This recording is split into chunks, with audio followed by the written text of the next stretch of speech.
The gun was cold against my temple, and that was the exact moment the piano began to play. My own son was holding that gun. My oldest.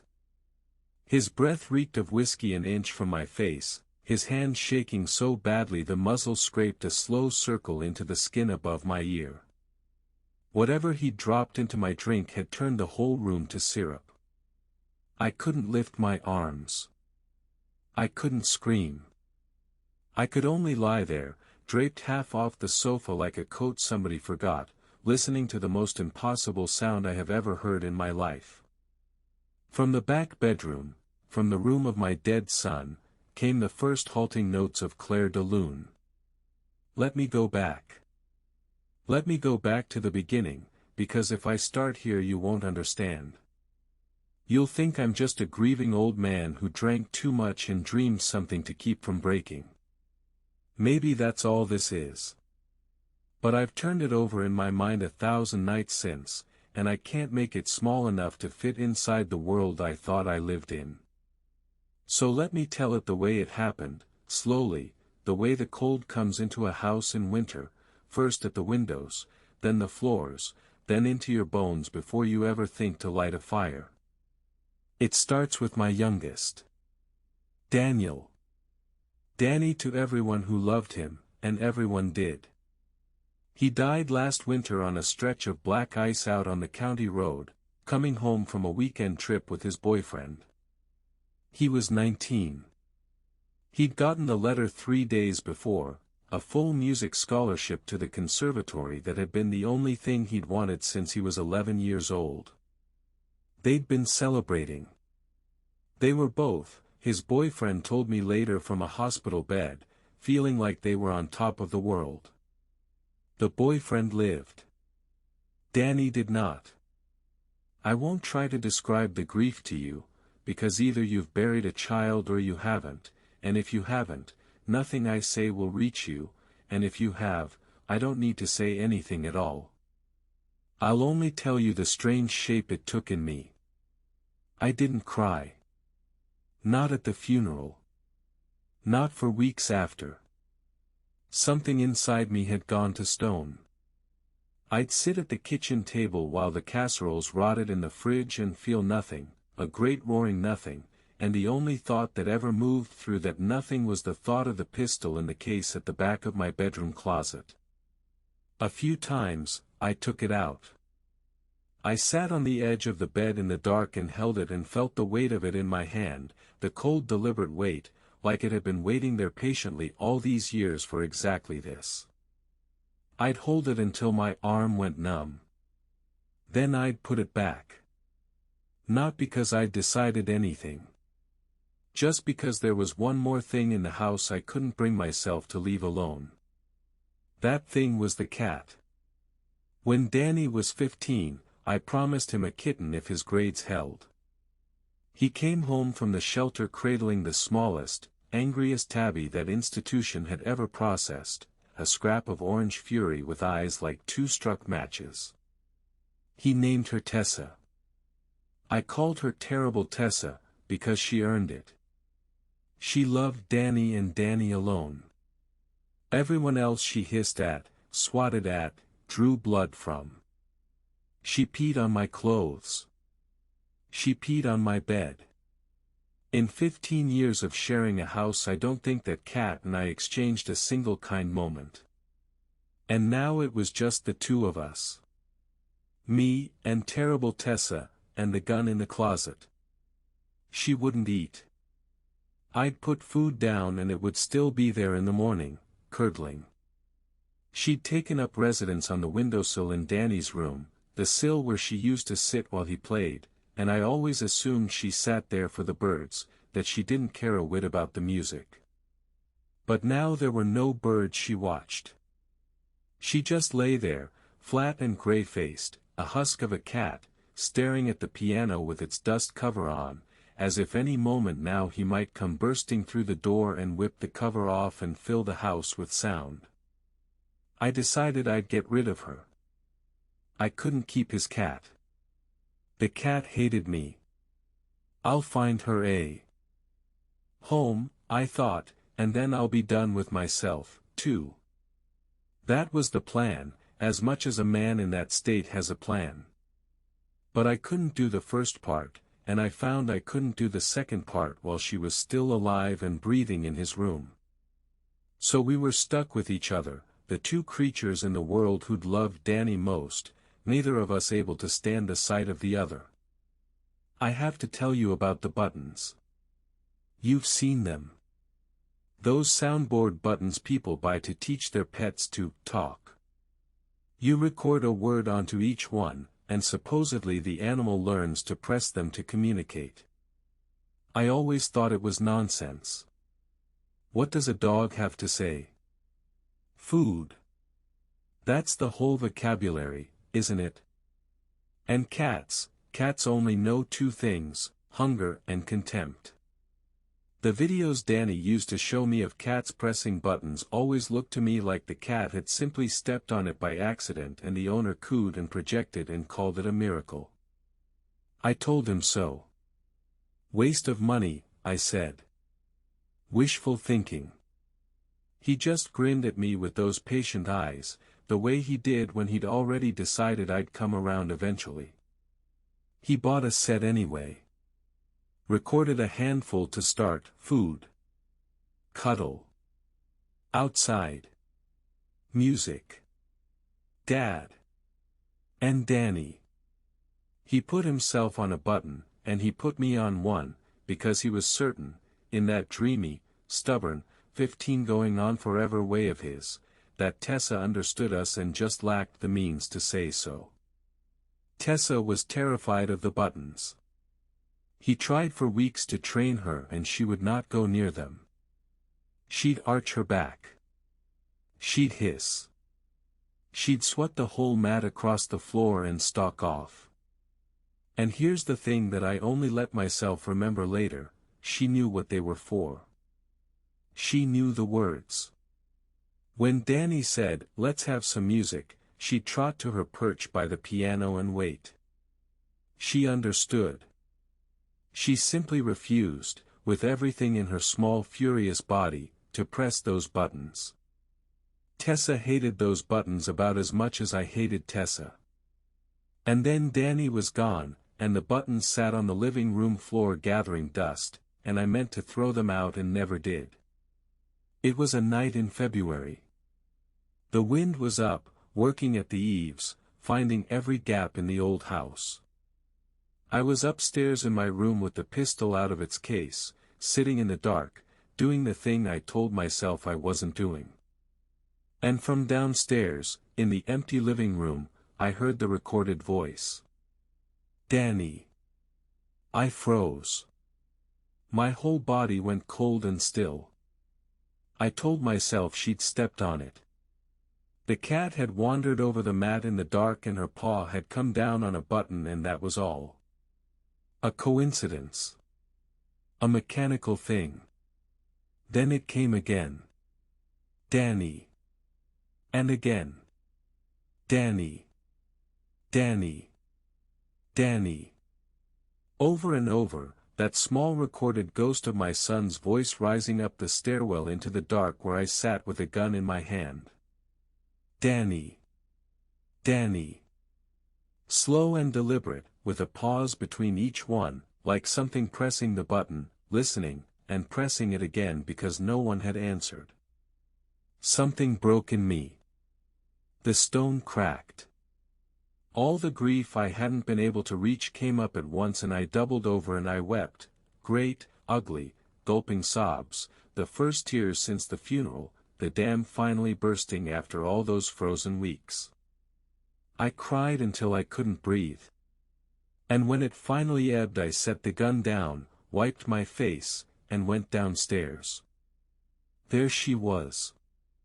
Terrible Tessa, sitting beside the button mat in the dark, looking up at me with those round match-flame eyes, looking, I swear to you, miserable. And I knelt down and scooped her up, she who never let me touch her, and I said, I miss him too. She gave the smallest growl, barely a vibration. But she didn't bite. She didn't run. I set her down and I got her food, and I got myself food, and for the first time since the ice took my son, the two of us ate. That was the beginning. Of the conversations, I mean. Have you ever felt like something was watching you, really watching you, with patience, with intention, from a place just past the edge of what you can see? I want you to hold that feeling for me. Tell me in the comments if you've ever felt it. Keep it close, because this is the part of the story where it started for me, though I didn't have the sense yet to be afraid. I'm not an animal person. I never learned to read Tessa, her tail, her ears, the language her body had been speaking to me for 15 years. But the buttons I could understand. So I started adding them. I recorded a wet food button and a kibble button. A no button, for when I offered her the wrong thing. From Danny's old recordings I added, God help me, the love you button, in his voice, and a Tessa button. And I got into the habit, every morning, of pressing two of them together. Love you, Danny. Love you, Tessa. And she used them. That's the thing I can't get past. She used them with a fluency that stopped my heart.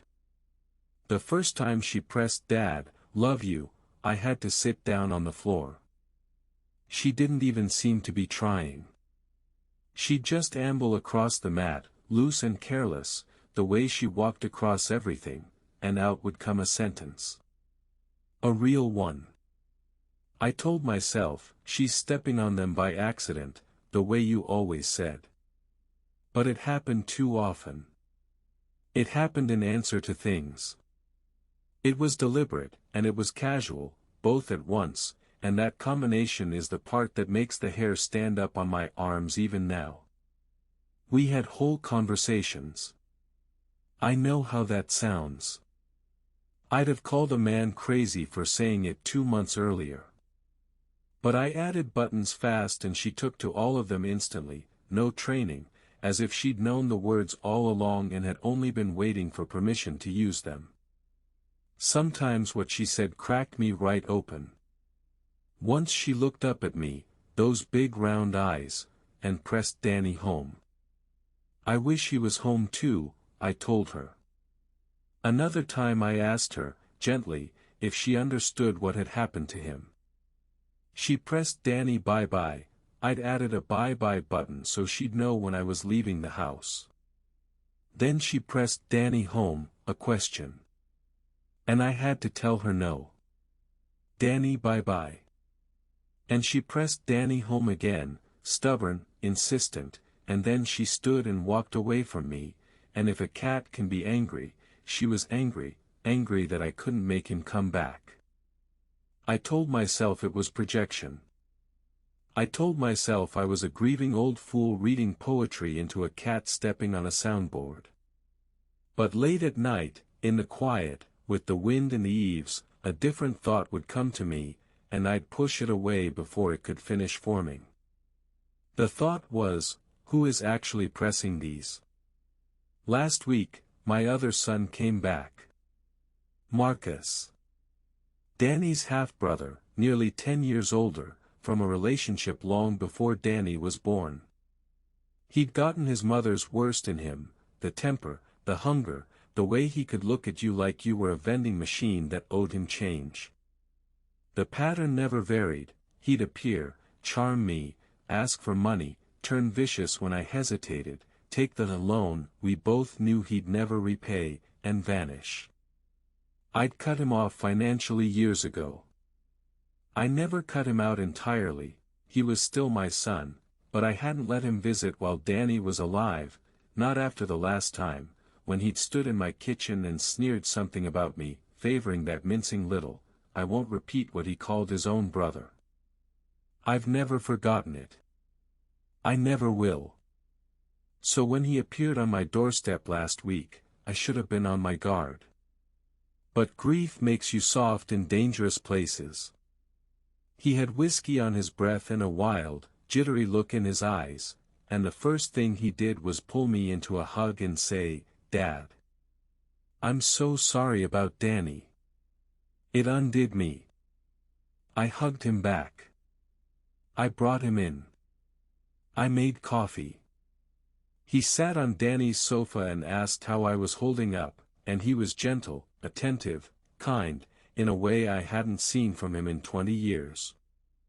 I didn't trust it, exactly. But I wanted to. God, I wanted to. I had one son left and I wanted so badly to believe he'd come home to me. Then he saw the cat. Tessa had come to the edge of the hall, low to the ground, ears flat, a growl already building in her throat. "You still got that little piss queen," Marcus said, and reached for her. She swatted his hand, drew a bright line of blood across his knuckles, and bolted. "Little shit," he muttered, sucking the cut. From the button mat across the room, very clearly, came a press. "Bye-bye." I almost laughed. "She wants you to leave," I said. "She can fuck off. She's not your son." "I am." "Bye-bye." I didn't like the way he looked at the mat when she did it. A flicker of something, not annoyance. Closer to fear. He covered it fast. A few minutes later Tessa darted back in, peed on his shoes with what I can only call precision, and shot off down the hall again. After that I scooped her up and shut her in my bedroom, partly to protect her from him and partly, I'll admit, because his face had gone a color I didn't like. If this story is keeping you up tonight, do me a kindness and subscribe. We post something new in the dark every single night, and you'll want the company. He was good for a while. He asked about Danny's boyfriend, about his recovery. He talked about regret. I started to think, fool that I am, that he'd come to mend things, the way Tessa and I had mended ours. And then, gently, almost shyly, he asked the question he'd come to ask. "So what happens to Danny's college fund?" I felt the floor of the conversation shift. "I haven't decided," I said. I'm still in it, Marcus. I can't think about money." "Right, no, of course. It's just, he's not gonna use it, is he? Even before. He had the scholarship. He didn't need it. And now Dad, I'm in a real hole. I could use a loan." "Marcus. You've still got one son left." The rage came up out of him like water through a cracked pipe, fast and total. "Why is it always like this? Even dead he gets more than me. I bet you cut me out of the will too, didn't you?" "I did not." "You didn't. You both get equal shares." That stopped him. He blinked. "Oh. Okay. Okay." He sat back. Breathed. "Sorry. I've got a lot of resentment, I guess." "I'm sorry. But the loan. Is there any way? I'll have to think about it." "Okay. Yeah. You think. I'll make us a couple drinks." "Okay." He went into the kitchen. And he was in there a long time. Too long, for 2 drinks. I heard him fumbling, the clink of glass, a drawer, a pause, more clinking. I should have known. I keep saying that to myself. I should have known. But how could I? I had already lost one son to the ice. How does a man let himself imagine that the other one is standing in his kitchen, dissolving something into his glass? You don't. You can't. Your mind simply will not build that room and walk into it. So when he came back and set the drink in front of me, I drank it. Without a thought. The burn of it was almost pleasant. It had been a long time since I'd let myself have a real drink. The wooziness came on fast, and I blamed the alcohol.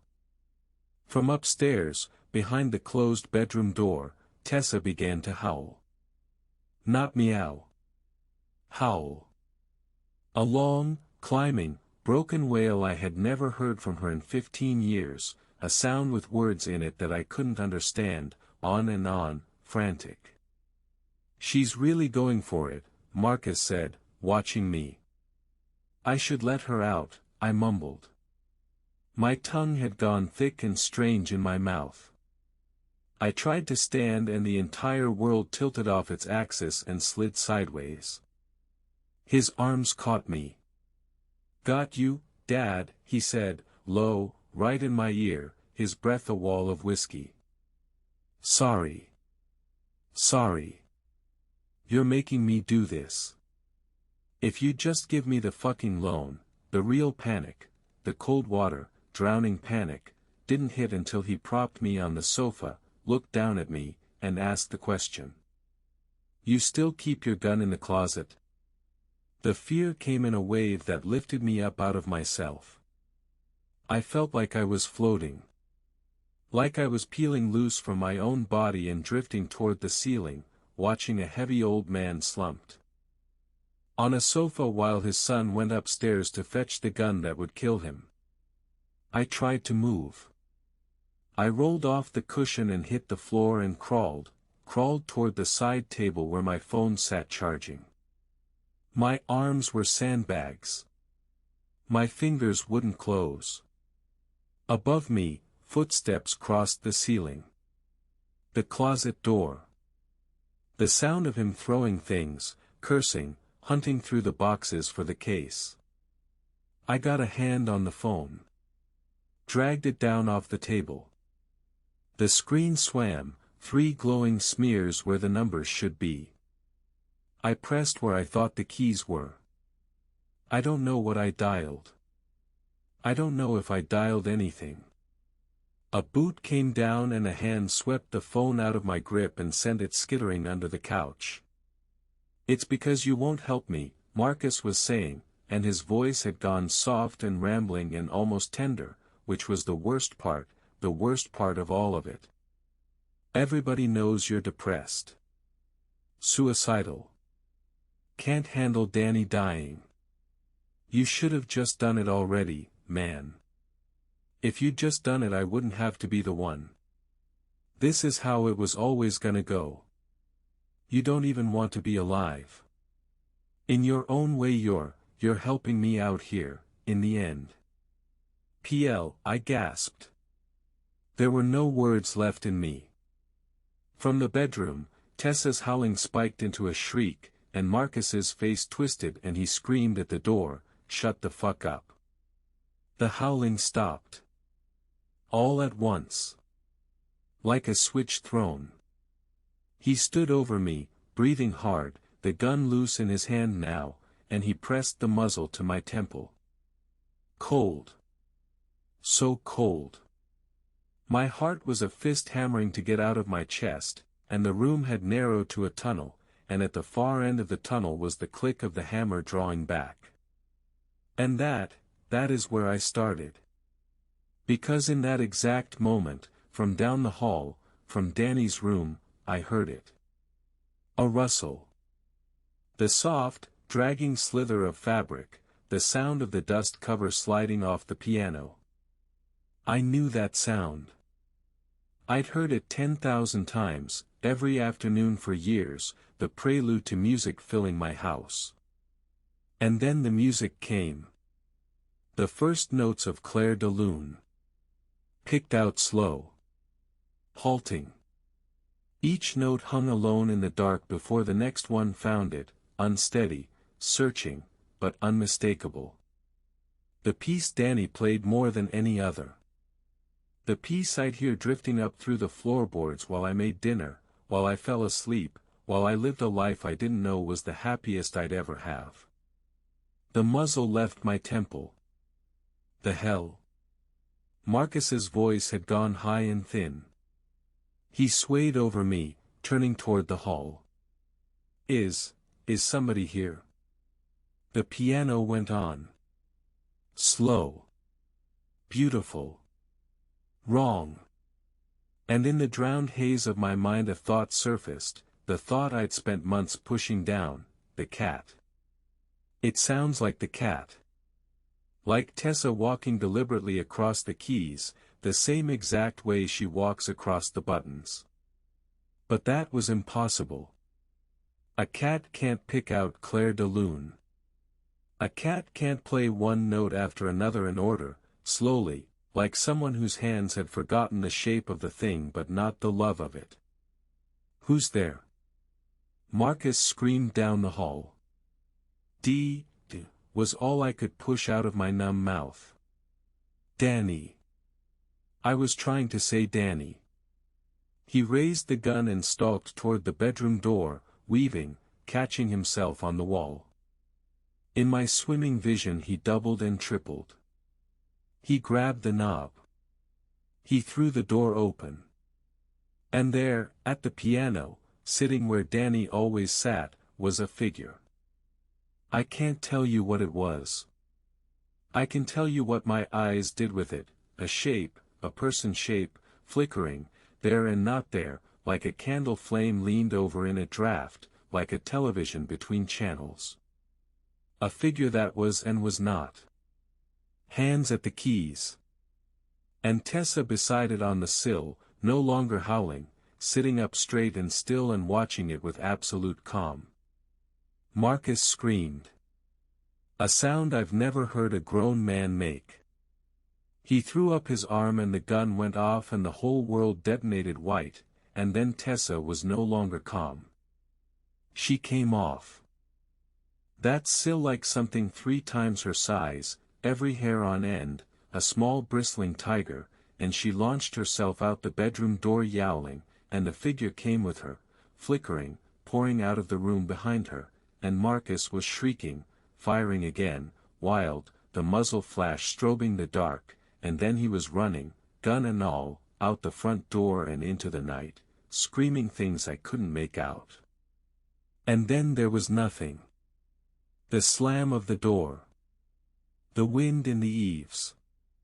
And the dark came down over me, and I went into it. What would you have done? In that room, on that floor, the cold muzzle gone from your head and the impossible thing standing between you and your murderer? I've turned it over 1,000 times and I still don't know. I only know what happened, which is that I lost consciousness, and the next thing in the world was white light and the beeping of machines. The ER. The neighbors had heard the shots and called the police. A concussion from the fall, a head wound, enough sedative in my blood to put down a horse, they told me, in their careful way, that I was lucky to be alive, and they watched my face when they said the word sedative, and I understood that they thought I'd done it to myself. I let them think it for a while. The truth was a door I wasn't ready to open with strangers. Marcus is gone. They haven't found him. There's a warrant. Sometimes the phone rings late and there's nobody there, just breathing, and I don't know if it's him. When they discharged me, my head wrapped in white, I came home to an empty house and braced myself for the worst. But Tessa was there. Whole. Unharmed.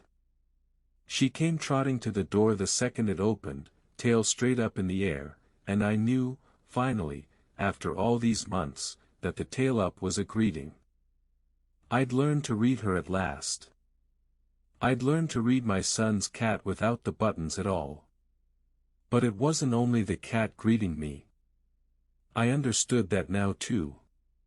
Here is the thing I finally let myself know, standing in my own doorway with my head in bandages. A cat cannot play a piano. A cat cannot pick out Clair de Lune, note after note, in the dark. And this cat, this one, who hissed and swatted and refused for all of Danny's life to touch those buttons even once, this cat could not use them either. Not on her own. Not of her own will. So maybe it was never Tessa talking to me. All those mornings. All those conversations. Dad, love you. Danny home. Danny bye-bye. Maybe it had never once been the cat. Maybe it had been him. All along. Maybe it had always been Danny, using the only voice he had left, pressing his own recorded words through whatever thin place he was speaking from, just to tell his stubborn grieving father, I'm still here. Don't do it. Stay. And maybe, on the worst night of my life, he came all the way back across that thin place, and sat down at his piano one last time, and played until the man with the gun ran screaming into the dark. I knelt down. I held out my hand and Tessa pressed her small head into my knuckles, once, twice, and when I bent my face to hers she rubbed her cheek along my jaw. And I said to her, and to whoever was listening through her, I love you. I'm not going to hurt myself. I promise you. I'm going to live. You can let go now. You can be free. I love you. She rubbed my hand again. And again. Then she walked away from me, over to the button mat, and she stepped across it, slow, deliberate, careless, both at once, and I stood in my quiet house and listened to my son's recorded voice say 3 things into the silence. Love you. Love you. Bye-bye. Tessa has not touched those buttons since. Not once. They sit in the corner gathering dust, the way they did in those first frozen weeks, and she walks past them now the way she did when Danny was alive, with her ears flat and her eyes turned carefully away, as if she knows exactly what they're for, and has decided, with everything in her small fierce body, that the conversation is over. But every so often, only when I'm very deep in sleep, only in that drowned place just before dawn, I think I hear it. Drifting up through the floorboards the way it used to. Slow. Halting. Searching. The first notes of Clair de Lune. And I never let myself wake up all the way. Because if I open my eyes, it stops. And if I keep them closed, just a little longer, he's still home. Subscribe for more horror every single night. And if you want more stories that will keep you up, check out What the Wow Stories for the wildest relationship drama you've ever heard. Link below. Sleep well.